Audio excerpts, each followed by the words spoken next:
fellow southpaw, Sugar Ray Seales, who comes from Tacoma in Washington. And he stands just over 6 feet tall.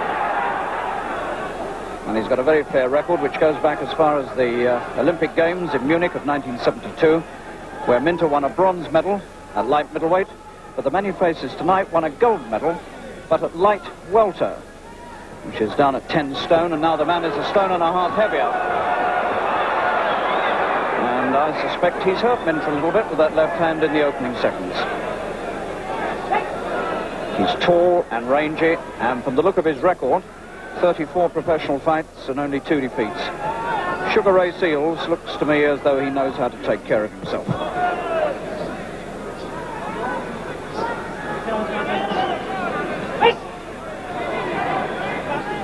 Minter is ranked the number 5 contender for the world middleweight title by the World Boxing Council, and on their list, Sugar Ray Seales is ranked just 1 place beneath him, number 6.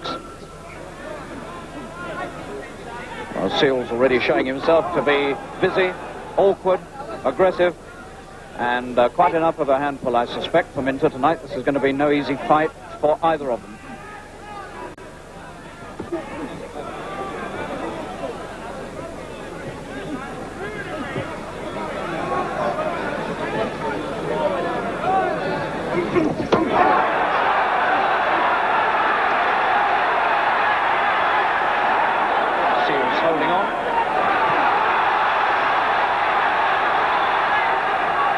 Minter has caught him with 1 or 2 good punches there. And I think Seales was glad to stand there and hold on a bit. Well, that's a lively enough opening for anybody. Alan Minter, 25, outright winner of the Lonsdale belt. His 31st professional fight. Just 4 defeats, and all those defeats have come about through injuries around his eyes. But that was a very fair opening round, and Minter came under fire early on. And then at the end of the round, he put Seales under a lot of pressure. It's going to be a good fight. Round 2. Scheduled for 10 rounds, and if they're all like the first, it's going to be some fun. Just a wisp of bandage appearing at the left wrist of Seales.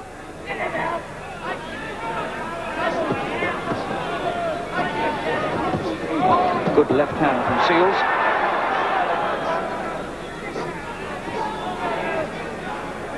There's plenty of holding inside. Good right from Seales as well. And Minter's cut somewhere. And he's cut somewhere near the bridge of his nose over on the right-hand side.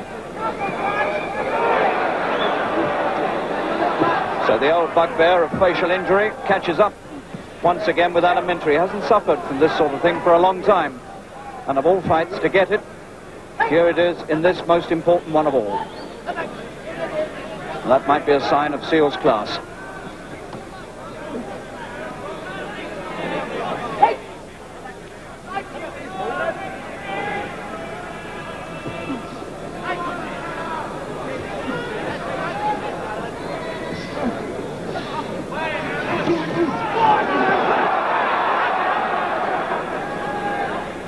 So Minter finding trouble at the end of those long arms of Sugar Ray Seales from Tacoma, Washington.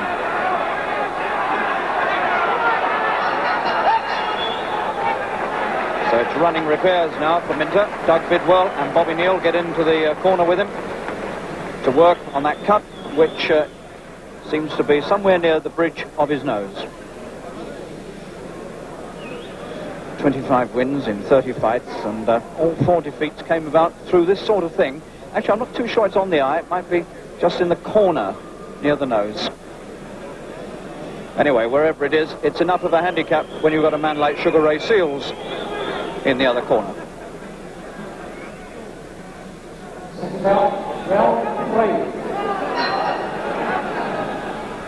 So a patched up Minter now with a lot of white grease smeared down his nose. Comes out for the 3rd. They're going a little tough for him.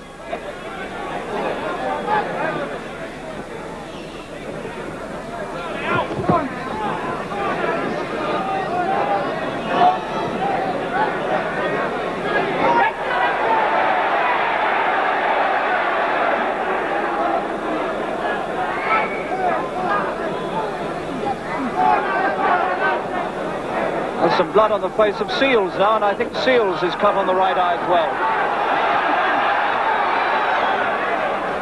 So it looks to me as though the pair of them are cut now, and Seals is certainly cut on the right eyebrow. And that's come about through a crack of heads there. That was the moment when Roland Dakin warned him about his head, and he's picked up an injury himself.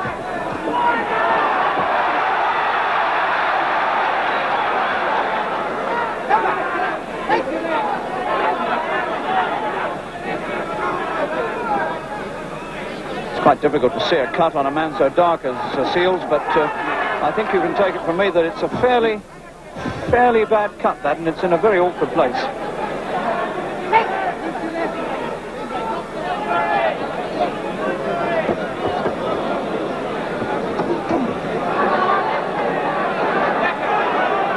Very rough fight indeed.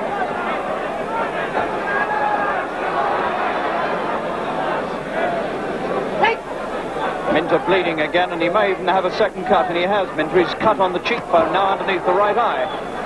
So this is turning out to be a little bit of a bloodbath here between these two. And there's a huge bump coming up on Minter's forehead on the left-hand side. It's the size of an egg. A most astonishing injury. Now that's obviously a crack of heads. I don't think I've ever seen a bump like that on a boxer's head before. It's astonishing. On the left-hand side of Minter's forehead, an enormous bump. I'm not exaggerating when I say it's the size of an egg.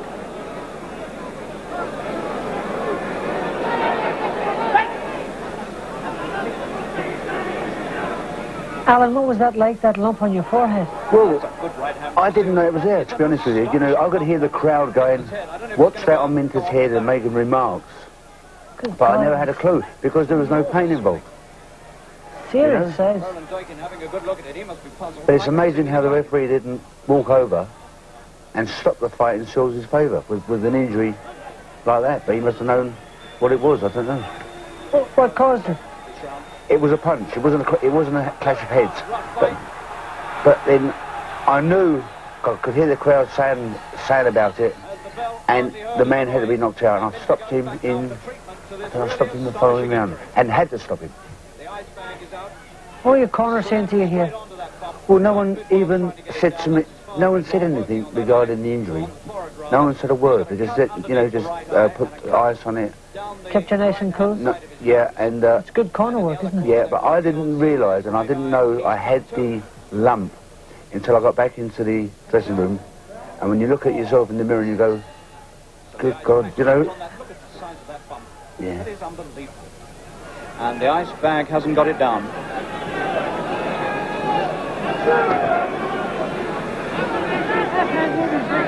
So there's no telling what's going to happen in this fight.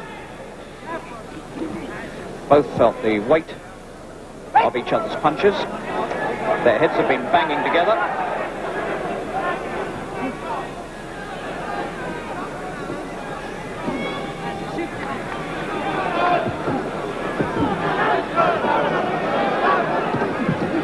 That's a good, swinging, sweeping left hand from Seals.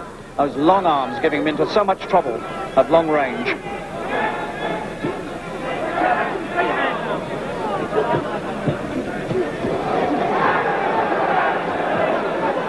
Well, I said it was a vitally important fight for these two men, ranked 5 and 6 among the world's contenders for the middleweight title.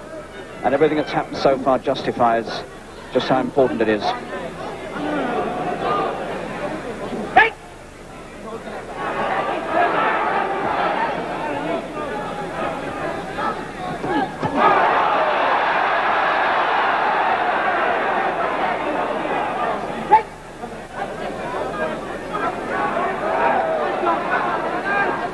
Minter fighting as though his life depends on it. Well, maybe his boxing life does.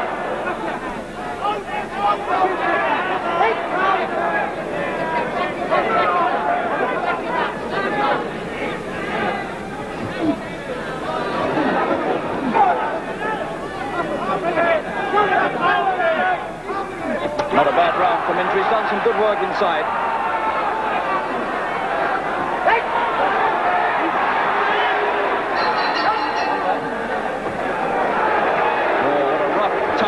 Seals as this is. And there's not very much between them now as we come to the end of the fourth. And once again, the corner worked hard on that tremendous bump on the left-hand side of Minter's head. Round 4. And just before Seals came out for this round, Roland Dakin, the referee, went over to the corner and told him to watch that head. Gave him quite a severe warning.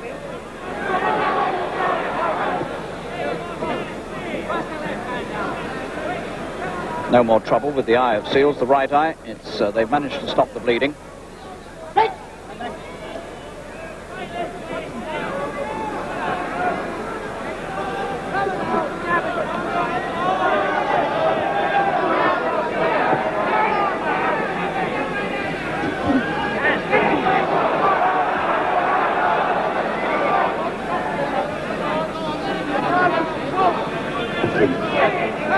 Seals light on his feet and trying to box this for the most part from long range, where he's done some of his best work. Inside he hasn't been so good.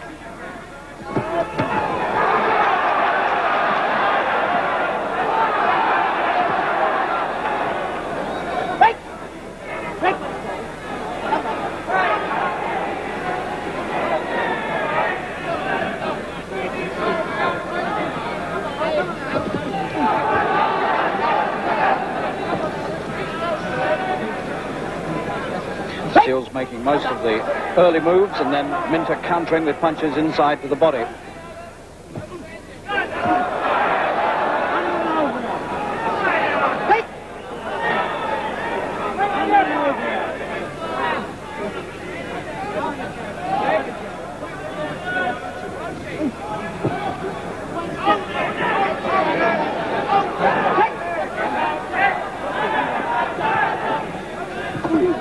Another good left hand dug in there by Minter down to the body. And he's got him. Oh. And Seals is up almost without a count. And he's hardly ready to go on. Minter's chance in the pit. He's got him going. Seals isn't going to survive this. And Dakin steps between. It's all over in the fifth. And Minter is a very, very fine winner indeed. Better punching told off in the end. He produced a punch there that really put paid to everything, and it nullified all the trouble that he'd had with Seals before, with Seals' head, with Seals' long punches. Everything was cancelled out by that sudden attack of Alan Minter's, which has not only confirmed him as the number 5 contender in the world rankings, but might even have elevated him a little bit above it. And Seals has taken it well, although there was a bit of a protest from the corner that it had been stopped prematurely. But he was in real trouble, Seals, and under heavy fire. Well, that's an astonishing fight in many ways. And really, it could easily have been stopped earlier on with that rather nasty-looking bump on the side of Minter's head. But Minter has referee Roland Dakin to thank for letting him go on and giving him the chance to produce something quite sensational here at the Albert Hall.